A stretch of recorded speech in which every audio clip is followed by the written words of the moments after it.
Hola à toi, ici Mademoiselle Sou et aujourd'hui on va parler de crayons de couleur. On va tester des crayons de couleur fluo de chez Action, donc c'est parti, on y va. Tout d'abord, ce sont des crayons de couleur qui sont fluo en partie et qui surtout sont nommés comme utilisables sur papier noir et papier blanc.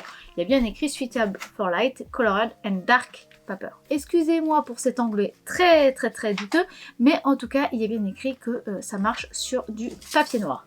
Et nous avons un Toshi qui a décidé de faire du bruit avec des petits jouets et des bouts de carton. Voilà, il me semble que je l'ai eu dans les 2 €. Je vous mettrai le vrai prix ici si j'arrive à le retrouver. Mais dans tous les cas, je sais que c'est pas plus cher que 2 €. Ça avait coûté 1 € et quelques ou 2,20 € max. Donc c'était vraiment pas très cher. On a à l'intérieur donc 12 couleurs, on a 6 fluos et 6 couleurs classiques qui sont des couleurs d'ailleurs un peu plus sombres et du coup on va pouvoir tester ça tout de suite. Il n'y a aucune information sur le type de médium que c'est utilisé, donc je ne sais pas si c'est à base d'huile ou à base de cire. En tout cas il est bien précisé et je le revois là traduit en français. Ça convient pour le papier clair, le papier coloré et le papier foncé, donc c'est censé être quand même assez crémeux et assez pigmenté. Généralement pour que ça soit crémeux et bien pigmenté, que la pointe soit douce, c'est généralement plus de la cire que de l'huile. Généralement c'est comme tout, hein, selon la qualité qu'on prend on peut avoir des choses aussi fantastiques avec de l'huile, mais voilà, généralement c'est plus de la cire. On verra ensemble juste après avec les swatchs. Au niveau du packaging, comme vous pouvez le voir, c'est une petite boîte en carton. Les crayons sont apparents ici. Pour ce qui est du crayon, on est sur une mine triangulaire avec vraiment la couleur au bout et la pointe colorée et surtout tout le corps, même le bois à l'intérieur qui est noir. Donc vraiment déjà rien que le packaging indique que voilà, on peut l'utiliser sur le noir. Généralement quand le crayon est bien noir comme ça sous-entend qu'on peut l'utiliser dans le noir. C'est d'ailleurs le même genre de concept, c'est le même genre de design que les Black Edition de chez Faber-Castell. Est-ce que c'est une inspiration? Peut-être. En tout cas, c'est pas du tout amené à faire comme Faber-Castell puisqu'il n'y a que 12 couleurs, dont des fluos. Donc c'est pas forcément ce qui est le plus mis en avant non plus. Il n'y a pas les couleurs de peau comme par exemple avec Faber-Castell. J'avais fait une vidéo d'ailleurs dessus sur les plaques édition couleur peau. Je vous remets un lien juste là, donc n'hésitez pas à aller voir. Mais voilà, en tout cas, pour dire que au niveau du packaging, on a quelque chose d'assez classique. Pour ce qui est des couleurs en elles-mêmes, ben, on a des couleurs vraiment la base, hein, vu qu'on n'a que 12 couleurs. Ils nous ont mis les couleurs classiques, donc le jaune, le rose, le bleu, le vert, le orange, le rouge, enfin voilà, on a vraiment des couleurs la base quoi. Donc maintenant qu'on a parlé de tout ça, et bien c'est parti pour les swatchs. Pour mes swatchs, je vais utiliser le carnet I Love Art que j'ai acheté au Géant des Beaux-Arts. I Love Art, si vous ne connaissez pas, c'est la marque, on va dire, première gamme, premier prix pour tout ce qui va être études en Beaux-Arts. Donc du coup, c'est des prix qui sont très abordables, très accessibles et qui peuvent avoir une qualité quand même assez correcte puisque c'est de la qualité études. Donc c'est pas de la haute qualité, mais ça reste assez intéressant. En tout cas, c'est ce qui est annoncé. Donc j'avais déjà, je crois, commencé à tester 2-3 produits, mais on va continuer. Donc c'est pour ça que je voulais voir en comparaison entre ça et l'ancien carnet que j'avais de chez Action, parce que les prix sont assez proches. Il y a quoi? Il y a 1 € de différence entre les deux. Donc ça reste très proche en fait au niveau en termes de prix, et voir du coup si la qualité est tout aussi bien ou meilleure pour 1 € de plus. Donc c'est parti, on s'attaque vraiment au swatch. Donc tout d'abord je vais marquer le titre, hein, donc notez que c'est les crayons de couleur pencil et surtout séparer les néons des classiques pour justement bien voir s'il y a une vraie différence ou pas. J'ai donc séparé également les deux sections au niveau des crayons et c'est parti. Donc on se rend compte que là déjà pour avoir de l'intensité il faut vraiment y aller, hein. Pour avoir quelque chose d'uniforme il faut appuyer. Si j'appuie peu en fait on n'a pas la couleur qui est présente pour les néons, ça devient très pastel en fait, donc il faut vraiment que j'appuie fort. Donc c'est ce que je vais faire pour tous. Par contre voilà, vous voyez bien niveau néon on y est. On continue donc avec les régulaires qui vont être dans des teintes assez foncées. Alors je pensais plus foncé que ça mais finalement c'est plutôt pas mal. Et on continue avec les dégradés et comme je vous disais, il faut appuyer beaucoup. J'ai même fait un trou dans ma feuille en appuyant un petit peu beaucoup. Donc c'est pas grand chose mais j'ai quand même bien traversé, donc c'est pas évident d'avoir une couleur intense, c'est un petit peu dommage. Je vous montre maintenant avec le dégradé et il faut vraiment y aller plusieurs fois et les couleurs ont du mal à se remélanger et à refusionner entre elles, contrairement à des crayons crémeux qu'on peut avoir en général. Donc à savoir c'est que c'est pas évident de faire des dégradés en soi avec ces crayons là. On va passer donc au papier noir pour bien vérifier que les crayons marchent sur le papier noir. Et déjà, juste comme ça, en prenant le premier, donc le néon rose, bah, il n'y a rien à dire, quoi. Là, j'ai continué avec les autres couleurs petit à petit et bah, voilà. Donc, les couleurs sont là. Par contre, bah, comme on a vu, hein, ça s'est cassé facilement, ça arrive parce que comme c'est des crayons qui sont, même s'ils sont pastel au départ quand on les pose et qu'il faut bien appuyer pour avoir de l'intensité, ils sont quand même assez tendres comme ils sont présentés, mais du coup ça a tendance à se casser un petit peu plus facilement. Les fluos sont fluos, il n'y a rien à dire, et les couleurs foncées bah, sont quand même assez foncées, on est sur des couleurs assez classiques, donc au moins on a vraiment 2 couleurs, je trouve, pour un prix assez réduit, assez intéressant parce qu'on a vraiment un panel intéressant. On a du clair et du foncé, donc on peut faire des choses vraiment, vraiment différentes où on peut cumuler les deux, combiner les deux, donc vraiment c'est cool. Voici donc la version sur papier noir pour vérifier que le papier noir ça rend bien. Et bah comme vous pouvez le voir, oui ça marche. Après c'est pas non plus 100% clair comme on a pu le voir sur la version blanche. Vous voyez, hein, la version blanche est beaucoup plus claire, beaucoup plus lumineuse que la version qui est noire ici. Hein, maintenant, effectivement, on peut pas nier que ça marche. Il n'y a aucun souci avec ça, ça marche, hein, la couleur est visible. Même les couleurs foncées sont visibles, après ça reste léger. Je trouve même que ça se voit mieux en caméra que dans la vraie vie. Je trouve juste que les couleurs sont du coup assez ternes et du coup, bah, si on colorie ça sur du noir, je trouve que ça fait un peu triste, surtout qu'on parlait de couleurs fluo, bah là elles sont plus très fluo quand on les voit sur le papier noir, quoi. Je trouve ça un peu dommage, mais malgré tout ça peut être intéressant, donc ça reste intéressant de le garder en tête. Les couleurs peuvent se mélanger un petit peu, peuvent fusionner. Après, je trouve que c'est assez limité. Pareil pour ce qui est du dégradé. Je trouve en fait que effectivement, ils sont doux, ils ont vraiment une pointe douce, ils sont bien crémeux, donc la couleur se pose bien. Par contre, je sens qu'ils sont très chargés, alors je suppose que c'est de la cire, je trouve qu'ils sont très chargés en cire, et même s'il y a du pigment, et que ça se pose bien, j'ai surtout l'impression que ça sature très vite. Et en fait, du coup, qu'on peut pas avoir beaucoup d'intensité. J'ai cette impression que ça pose et qu'une fois que c'est posé, bah, on peut pas vraiment revenir beaucoup dessus. Ou alors il faut appuyer vraiment fort pour avoir de l'intensité. Mais avoir des nuances plus ou moins intenses, je trouve qu'on n'en a pas tant que ça. C'est pas évident. Et ça se voit quand j'essaie de mélanger les couleurs ensemble, surtout avec le jaune et le orange. J'arrivais pas à avoir un dégradé smooth dans la fusion du rouge avec le jaune. J'ai eu beaucoup de mal. J'ai mieux réussi avec le rose et le bleu, mais parce que du coup les couleurs étaient toutes les deux de la même intensité. Alors que le jaune et le rouge, le jaune était beaucoup plus clair, beaucoup moins, à une valeur d'intensité beaucoup plus claire que le rouge. Donc du coup c'était un peu plus dur. Donc je trouve que les couleurs peuvent bien matcher, mais je pense qu'on ne pourra pas faire de beaux dégradés avec ces crayons de couleur là. En tout cas ce sera pas évident. Et je pense aussi que ça va être délicat de faire des grandes surfaces avec. Donc il va vraiment falloir que vous fassiez des choses assez petites.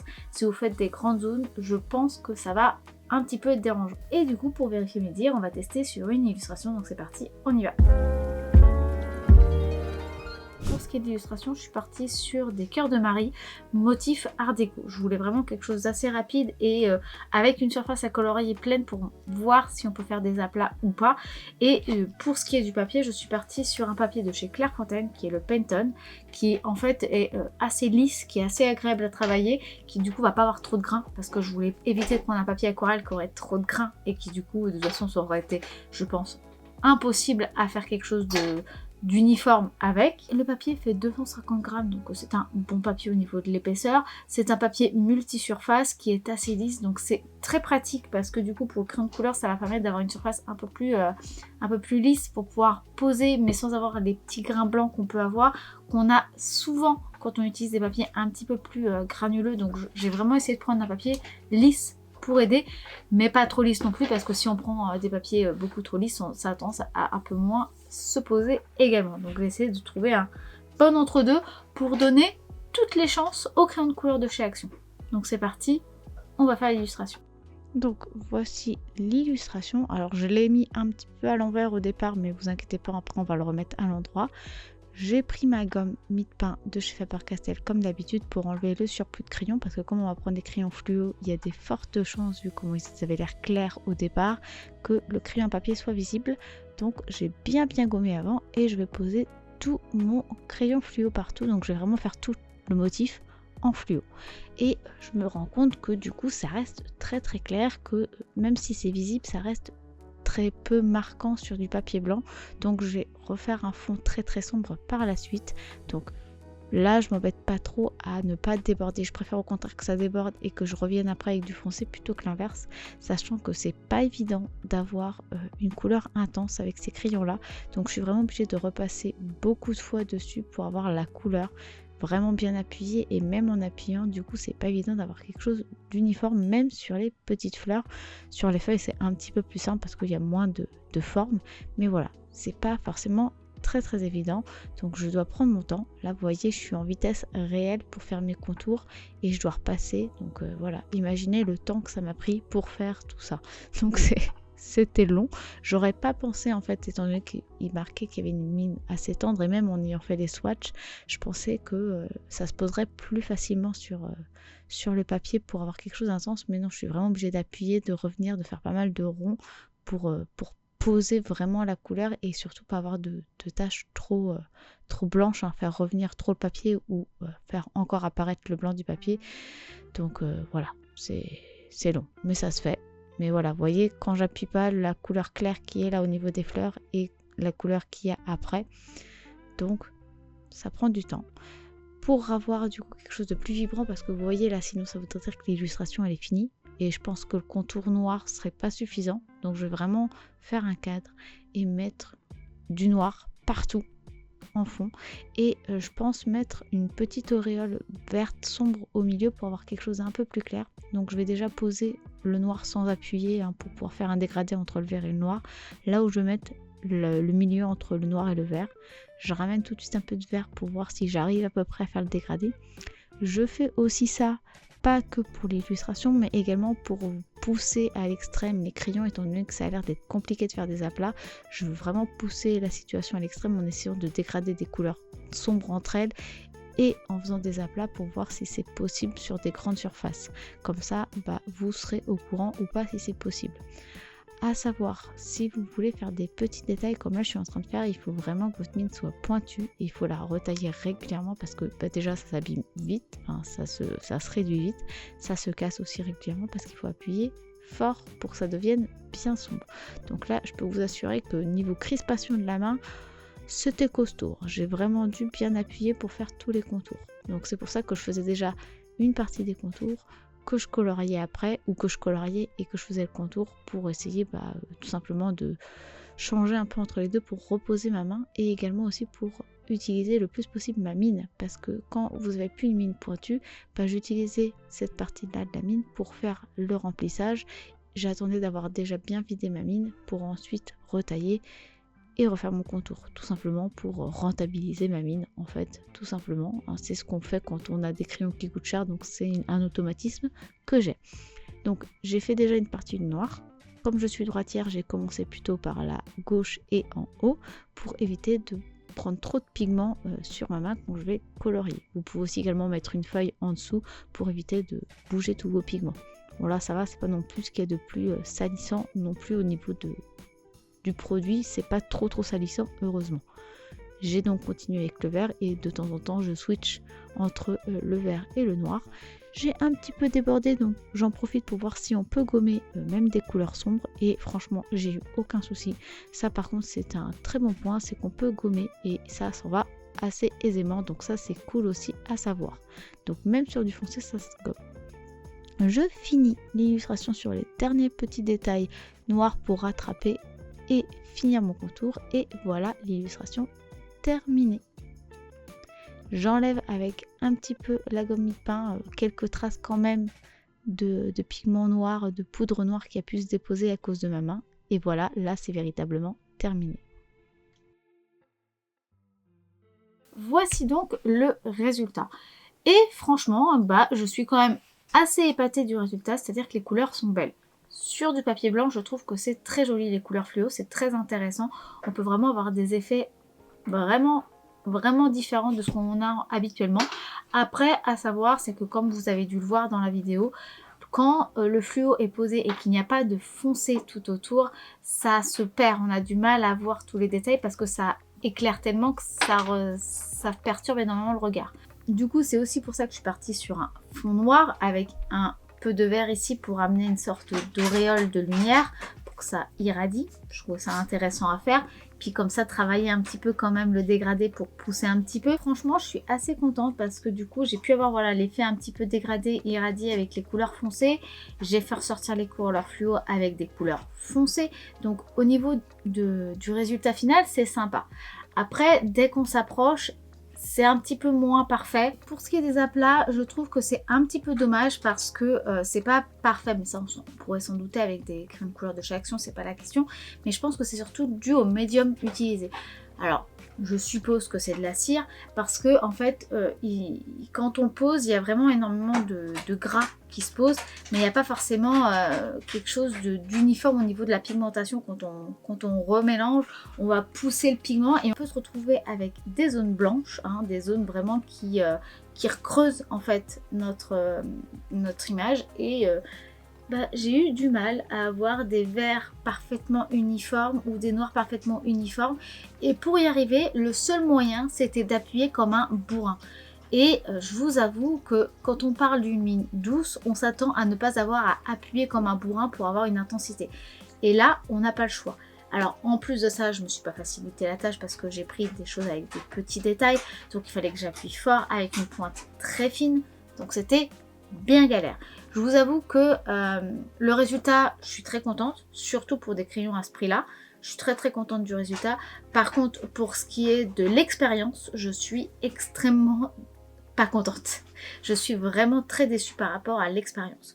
Je trouve que j'ai vraiment eu mal à la main pour appuyer, parce qu'il fallait que j'appuie constamment, même pour des petites surfaces, même pour les fleurs, c'était galère. Pour faire les contours des fleurs, c'était galère. Ça faisait mal, parce qu'il fallait que je force. Et du coup, en plus de ça, comme on est sur des pointes douces, que du coup c'est à base de cire et que c'est quand même assez crémeux, dès qu'on était sur des pointes fines et qu'il fallait appuyer, ça cassait. Mais si j'appuyais pas, j'avais pas un contour assez foncé. Vous voyez le cercle vicieux, c'est-à-dire que c'est pigmenté, mais il faut appuyer fort pour que ça se mâche, mais comme du coup c'est pigmenté et crémeux, ça se casse. Et ainsi de suite, et ainsi de suite, et ainsi de suite. Donc, je sais que les crayons de base crémeux pigmentés sont plus cassants. Hein, je veux dire, j'utilise des polychromos, j'utilise des crayons de couleur aquarellables, j'utilise les luminances, j'ai testé les Prismacolor, donc je sais que c'est comme ça. Mais eux, j'avais pas besoin d'appuyer très fort. Là, je sais que là, je vous fais une comparaison avec des crayons qui sont haut de gamme, donc forcément qui n'ont pas la même qualité. C'est juste pour vous dire que je sais que quand un crayon est crémeux, il va avoir tendance à se casser beaucoup plus facilement. C'est tout à fait normal. Mais, malgré tout, justement, je m'attends à ce que si la mine se casse aussi bien et qu'il soit aussi crémeux, c'est qu'il soit aussi, du coup, plus facile d'avoir une intensité rapidement. Oui, c'est le cas. Donc, je dirais en conclusion qu'ils sont bien. Encore une fois, pour leur prix, c'est même pas le prix d'un crayon de haut de gamme. Et là, vous en avez 12. Donc, je peux pas leur demander la qualité d'une marque qui va nous payer même pas un crayon avec cette quantité-là. C'est obligé que ça soit moins bien. Forcément qu'il y allait avoir moins de pigments, etc. et qu'il y allait avoir plus de médium et que ça allait être plus problématique.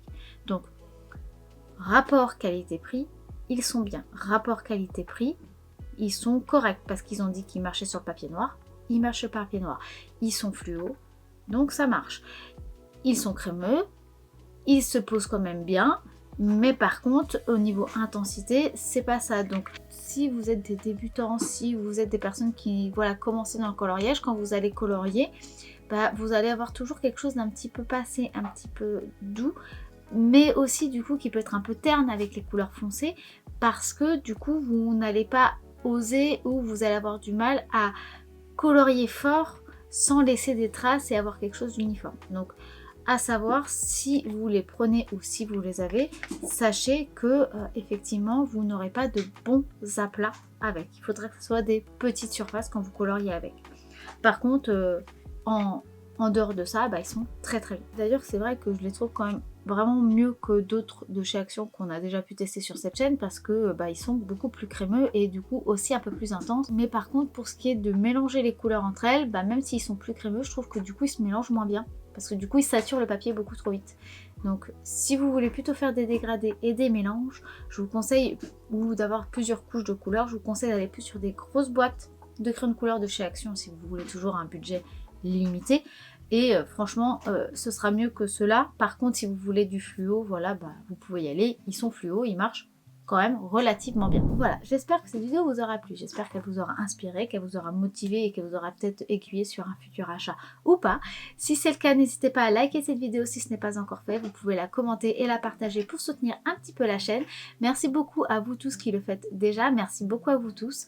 Merci aussi à ceux qui me soutiennent en commandant un livre de coloriage ou des illustrations ou des goodies sur mon site internet mademoisellesou.com. Merci aussi à ceux qui me soutiennent sur Tipeee. Je précise que la semaine prochaine, je serai au salon Yggdrasil à Lyon. Donc n'hésitez pas à venir me voir. Je serai là-bas tout le week-end, samedi et dimanche à Yggdrasil. Je serai dans le couloir, donc le chemin principal du salon, qui est donc la zone Alexandria. Donc n'hésitez pas à venir me voir. Également, je vous précise que la boutique en ligne va avoir des nouveaux produits qui vont apparaître un petit peu après, d'ici 2-3 semaines, le temps que je finisse Yggdrasil, parce que du coup je cours un petit peu et du coup il y a tout qui s'enchaîne. Mais après j'ai pas de salon pendant quelques temps, donc j'aurai le temps de tout mettre enfin en ligne sur la boutique. Donc encore un peu de patience, mais ça arrive. Allez, sur ce, moi je vous dis à dimanche prochain midi pour une nouvelle vidéo et je vous fais des bisous. Bye. Et Toshi n'en peut plus. Tu joues avec quoi pour que ça fasse un bruit de métal comme ça? Tu joues avec une vis? Mais pourquoi tu joues avec une vis? C'est dangereux les vis! Déjà pourquoi les vis? Mais non, on joue pas avec ça. C'est pas un jouet ça mon chien! C'est une vis. T'as plein de jouets, prends tes jouets! Hein? Avec ça.